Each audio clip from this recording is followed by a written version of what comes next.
Betari Sagung Wah, Tiang sangat kenal betul karena yang menyaksikan sejarahnya Sagung Wah itu adalah Kompiang Tiang sendiri. Sagung Alit itu yang dulu juga sempat melihat beliau ke Lombok. Tapi sekitar 1920 mungkin ya. Terus 1917 sempat ke Lombok bertemu, sehingga dititipkanlah barang-barang beliau sebagai tanda mata bahwa Alit ini bawa pulang. Saya bawa pulang dengan saya gitu ya, menjadi tanda bukti ya.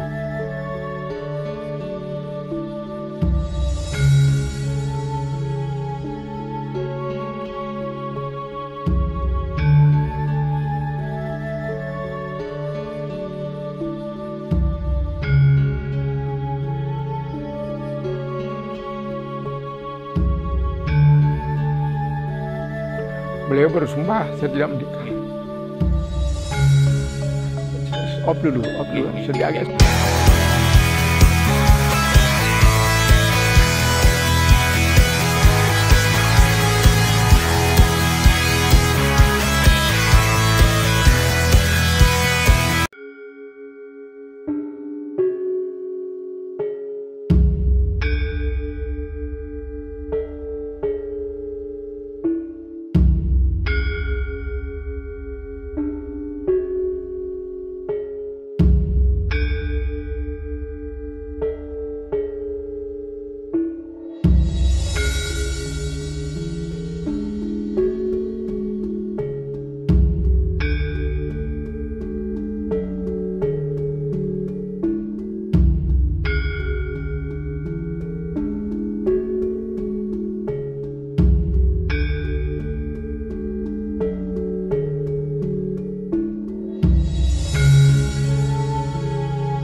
Om Swastiastu.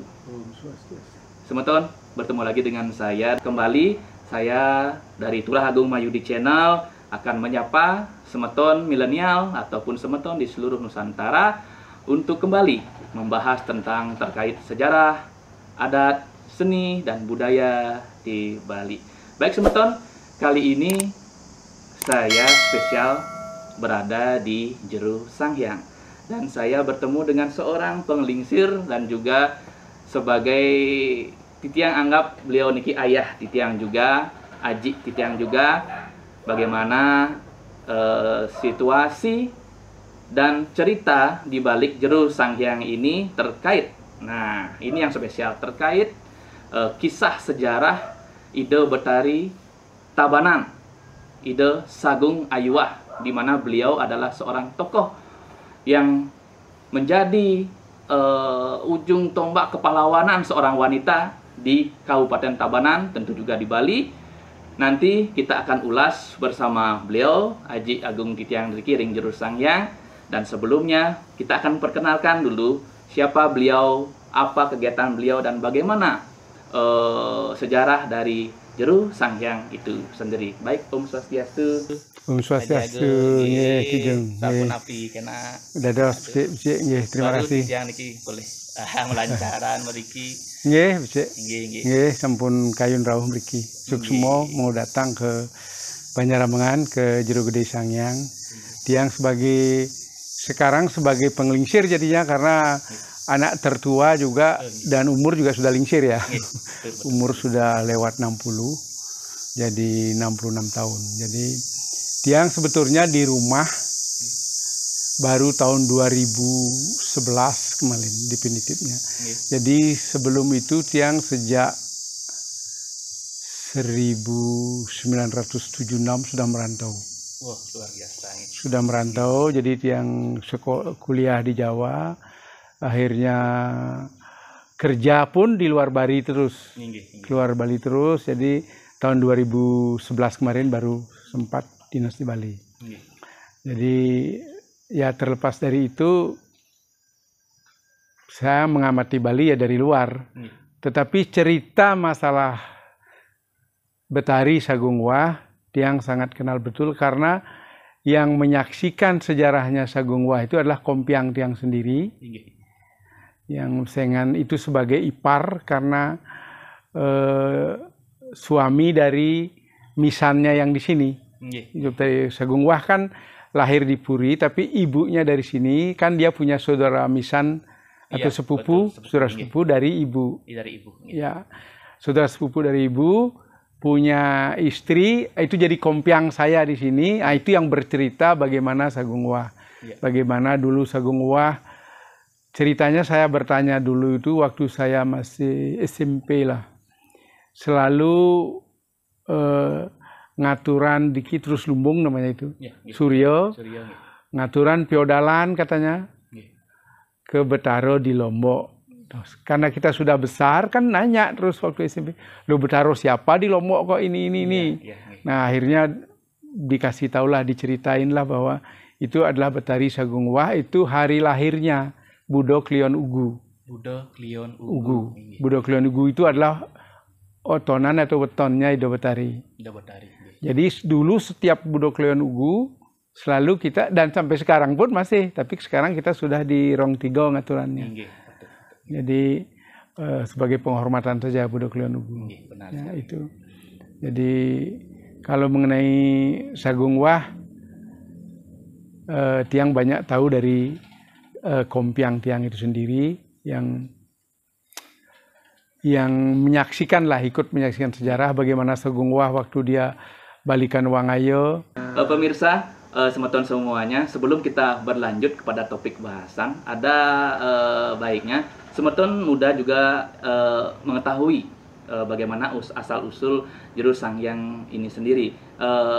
Yang perlu kami garis bawahi, Jero Gede Sanghyang ini adalah rumah bajang atau rumah aslinya dari ibu kandung Ido Betari Sagung Ayu Wah, yaitu ibu kandung beliau itu adalah istri Raja Tabanan, kalau tidak salah yang ke-20, karena kakak beliau I Gusti Ngurah Rayu Perang atau I Gusti Ngurah Agung adalah raja ke-21 di Tabanan. Berarti raja ke-20 maaf, memiliki istri yang berasal dari Jero Gede Sanghyang. Jadi yang melahirkan Ido Betari Sagung Ayu Wah ialah Ido Sagung Ayu Alit. Nah, dari Jero Gede Sanghyang, istri atau permaisuri dari seorang raja di Tabanan. Betarung luhur. Betarung luhur, inggih, patut inggih mangga pemirsa juga mengetahui hal tersebut. Ini Haji puniki. Baiknya mungkin Haji membahas sejarah beliau dari masa kecil. Nah, dari terlahirnya seorang Sagung Wah itu yang memiliki jiwa-jiwa patriotisme di Tabanan puniki. Ya. Terus. Baik, kalau seingat saya yang diceritakan oleh kompiang dulu, Betaro Sagung Wah itu lahir di Puri, Tetapi ibunya ini perbedaan umur antara Betaro Ngeluwur dengan ibunya ini sebetulnya cukup tinggi ya. Cukup jauh, tapi lahir juga Ido Betari Sagung Wah di Puri. Jadi kebanyakan waktu kecilnya di masa kanak-kanaknya Betari Sagung Wah ini di Banjaramengan, di Jero Gede Sangyang niki, di rumah ibunya. Masa kecil lebih sering di sini. Lebih sering di sini, dan beliau mempunyai saudara sepupu. Jadi anak dari kakak laki-lakinya ibunya Sagung Wah. Jadi Sagung Alit yang permaisuri tadi. Jadi punya anak bernama Sagung Ayu Alit juga. Oh iya. Jadi ngambil nama ibunya Betari ini gitu. Nah, inilah yang menjadi apa namanya, teman sepermainan waktu kecil. Ada fotonya juga ada. Jadi itu misalkan Sagung Alit itu yang dulu juga sempat melihat beliau ke Lombok. Tapi sekitar 1920 mungkin ya. Terus 1917 sempat ke Lombok bertemu, sehingga dititipkanlah barang-barang beliau sebagai tanda mata bahwa Alit ini bawa pulang, saya bawa pulang dengan saya gitu. Ya, menjadi tanda bukti. Tanda bukti ya. Jadi beliau memberikan kain geringsing yang dipakai di sana, sama cuma gelangnya itu katanya, gelang saya biarlah di rumah.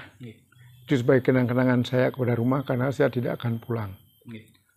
Jadi ya niki Sagung Alit yang mengunjungi ke sana setelah ditahanan. Jadi apa namanya? Jadi pulanglah balik ke sini dan tidak menikah. Betul. Beliau bersumpah saya tidak menikah. Op dulu, agak sedih. Agak sedih ini ceritanya. Lombok itu sebenarnya kalau hatinya mungkin hancur ya, luka, sedih, makanya terpisah sama orang tua, terus sendiri di sana. Karena setahun setelah beliau di sana, ditungguin hanya setahun, ibunya dikirim pulang. Ini mungkin taktik Belanda supaya kalau pisah kan sakit hati gitu loh. Nah, karena umur juga masih muda. Ya. Istilahnya kalau zaman milenial mungkin masih sedang ABG-nya. Ya, dan beliau punya spirit yang memimpin peperangan itu. Ya. Betul. Jadi dia punya keris satu itu mungkin keris yang ketemu dibawa ke Puri Dangin itu mungkin yang dibawa dari Lombok itu. Nah, beliau tahun 45 tiang ketemu sebenarnya di Lombok. Sama orang yang mengasuh dia, bukan mengasuh ya. Jadi paraan di situ. Waktu tahun-tahun sekitar tahun 40, 35 itu ada anak kecil yang disuruh belanja sama dia. Meliapo aja pagi-pagi ini kok gitu. Sama beliau disuruh belanja. Kalau nggak salah Sayu siapa namanya saya lupa. Kalau saya cari buku mungkin dapat itu. Nah itu di Lombok, di Banjarambengan Lombok. Banjarambengan Lombok ini pun adalah tempat beliau dulu main ke sana karena ada semeton di situ yang juga Aryo Kenceng, dari Sanur. Di sana beliau sering main. Nah, tapi kalau tahanan rumahnya beliau ada di Mayuro sana. Di Mayuro di Lombok. Ya, betul. Sampai sekarang pun Ido Betari itu dulu nyeworago di situ. Terus lumbungnya itu sampai diambil. Setelah ini merdeka diambil di Sungsung, di Banjaramengan, di Semeton ini. Nah, sampai sekarang masih ada itu. Masih ada. Jadi kalau ke sana, tiang kalau ke Lombok pasti tiang mampir di sana. Itu cerita di Lombok begitu. Jadi beliau itu setelah tahun 45, setelah Belanda dinyatakan kalah dan kita merdeka, Sagung Wah kan bebas niki. Iya, betul. Nah, pada suatu saat entah itu tahun 45, tahun 46, hilanglah beliau dari Lombok. Hilang dari pengungsian, pagi-pagi itu sudah nggak ada, biasanya kan ke Banjaramengan niki. Udah hilang beliau. Udah mereka hilang ya sampai sekarang ini. So, akhirnya suatu saat setelah tahun 70 atau tahun tiang kalau nggak salah SMP SMA itu ada orang ke sini mengatakan beliau sudah meninggal ya karena pergi itu mau diaben di sana. Ya kita di sini sampaikan, coba kamu ke Puri, namanya Si Gede Pepek kalau di Lombok itu, kata Kompiang itu. Tolong sampaikan ke Puri, kalau tidak ke Puri, tidak nanti ke Pridangin. Kalau Pridangin tidak, baru ke sini. Benar kan, secara status kan demikian. Betul, patutnya. Cerita tentang bagaimana beliau ditahan di Lombok. Setelah waktu kecil berperang itu, kan ceritanya beda ini. Waktu Rai perang ke Denpasar, mau berperang kan gitu. Mau berperang istilahnya ini, tapi karena situasi dan kondisinya tidak jadi berperang, beliau meninggal di Denpasar. Muput Rago. Ya, Muput Rago lah. Kalau saya dulu bilang Harakiri, mungkin itu. Nah, Muput Rago di sana. Ido Rai perang sudah meninggal, kan tinggal Sagung Wah sendiri di Tabanan. Yang tidak terekspos, tidak terlihat oleh mata. Tidak terlihat oleh mata-mata Belanda, tak terikat. Karena juga sering di sini. Ya, akhirnya pulang ke sini dengan ibu, dengan saudara-saudara di sini. Oke, kalau gitu kita anu aja, nunas berkah di Proluhur, Batu Kau. Kesanalah ke Batu Kau. Karena Batu Kau juga Mejolian, disambutlah sama Wangayo. Sama rakyat Wangayo sana. Rakyat Wangayo itu ternyata malah kita lawan saja. Malah lebih antusias, lebih bergejolak mereka. Lawan di Lomo apa, di Lomo nak berumbun putih gitu. Ayo kita lawan aja gitu. Akhirnya karena Sagung Wah juga dia spiritnya pahlawannya ada, ya namanya turunan dari Kencang juga. Jadi bela negara lah, atau bela kerajaan lah itu ya. Jadi mau beliau memimpin akhirnya pasukan itu. Pasukan Wangayo, namanya balikan dari Wangayo, itu balikan Wangayo. Membalik akhirnya perang ke Tabanan. Ya. Sampai di Tua Ilang lah itu perang kan. Tua Ilang kan dia Tua Ilang. Sekarang ikon desa Tua Ilang. Tua Ilang dan berawal dari Tua Ilang, peperangan balikan Wangayo. Sagung Wah. Itu istilahnya Tua Ilang itu di situ. Nah, cerita bermacam-macam lah di situ, ada namanya Buluh Empat apa yang kita tidak perlu ceritakan itu ya. Tapi yang jelas kita adalah melawan bedil kan gitu. Melawan bedil dengan bambu runcing tradisional dengan senjata yang sudah modern. Artinya yang kita ambil adalah semangatnya aja, spiritnya aja bahwa. Ya kalau anak sekarang, anak ABG sekarang mana ada umur 17-18 tahun berani mimpin pasukan perempuan lagi. Betul, kan gitu. Betul sekali, sangat. Ya, itu kita ambil spiritnya aja sebagai generasi sekarang, dan itulah spirit itu juga mengalir di tubuh kita di sini, sehingga kita ini juga akhirnya berjuang tidak dalam bentuk fisik. Betul sekali. Nah, kita pakai akal sehat. Ya, akal sehat, pakai brain pakai ilmu lah. Kita sekolah lah ini. Mengejar ilmu pengetahuan. Itu sekarang yang penting. Spiritnya itu diambil untuk mengejar pengetahuan. Baik semeton, begitulah sekelumit sejarah bagaimana Jero Sangyang ini adalah rumah dari ibu kandung Sugro. Beliau bernama Sagung Ayu Alit, ibu kandung dari Sagung Ayuwah, di mana beliau memimpin dengan umur yang sangat belia, kurang lebih 14 atau 17 tahun. 17 tahun, sangat ya. Kalau dikatakan di zaman milenial sekarang, beliau masih sedang ABG-nya, tetapi karena sudah memiliki kapasitas atau memiliki lingkungan yang di dalam kerajaan yang harus membela negara, membela kerajaan saat itu, kerajaan sudah dihabiskan.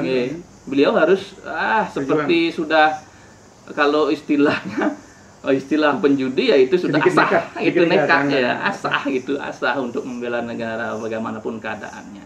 Baik semeton, spesial juga di bulan November ini adalah HUT Kota Tabanan, di mana HUT Kota Tabanan ini bertepatan di bulan November. Di bulan November ini juga menjadi ikon sebuah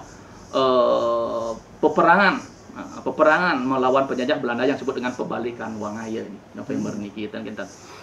Baik niki kan tadi sampun artinya Aji menyebutkan atau mengatakan berbagi sejarah terkait Ido Batari, sampai Aji pun sendiri merasakan sesuatu yang sedih karena memang itu bagian dari keluarga. Dan kita niki apa yang Aji rasakan atau semeton-semeton penglihatan Dumon nih, diskriminasi, tekanan kan, ya tekanan yang dirasakan karena kan zaman itu Belanda sudah menguasai daerah Tabanan.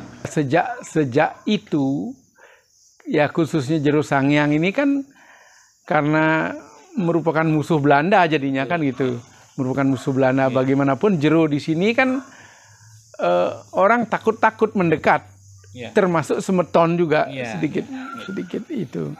Ya, tetapi ya itulah sehingga kami di sini ya harus survive kan gitu aja. Sehingga apa-apa kakek saya lah dulu bilang kita harus berjuang.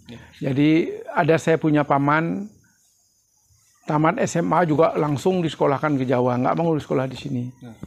Karena di tahun-tahun berikutnya itu masih aja kita ngalami tekanan, sampai tahun 45 pun niki Jero niki sempat dibakar sehingga wah itu susah sampai dibakar karena masih ini. Untunglah kakek saya katanya dulu yang minta tolong, terus Jepang yang bantu. Berarti sudah mulai pergantian rezim masih. Tapi yang membakar ya juga sebenarnya ante-ante juga ini. Ya ada juga pemanfaatan situasi. Ya namanya politik waktu itu ya. Betul. Ya kan orang bagaimanapun karena Belanda berkuasa kan takut sama Belanda. Nah kita di sini kan pasti ditekan di sini. Pasti ditekan. Makanya di sini yang masih itu hanya perempuan-perempuan akhirnya yang bertahan. Hanya kakek saya aja yang laki-laki lahir di sini. Itu sehingga ya kita di sini populasinya sedikit. Padahal semeton-semeton seperti Kerambitan, Wanasari, Rejaso, Bongan Kauh niki sama Panak Bandung itu populasinya udah banyak. Kakaknya udah besar. Tiang di sini hanya baru 2 kakak di sini. Tapi menyimpan padat sekali sejarah. Ya, tapi kita punya sejarah begitu. Jadi ya dulu juga sempat mau berlindung katanya, ibu saya terutama mengalami berlindung ke Semeton. Ke Semeton ini ibu saya ini yang cerita ke Semeton, tapi takut mereka. Baik Semeton, begitulah situasi yang diketahui dan berbagi informasi dari Haji Agung Dikiring Jero Sanghyang terkait sejarah beliau Ido Batari Sagung Ngayuwah yang menandai perang Pupukan Pembalikan Buang.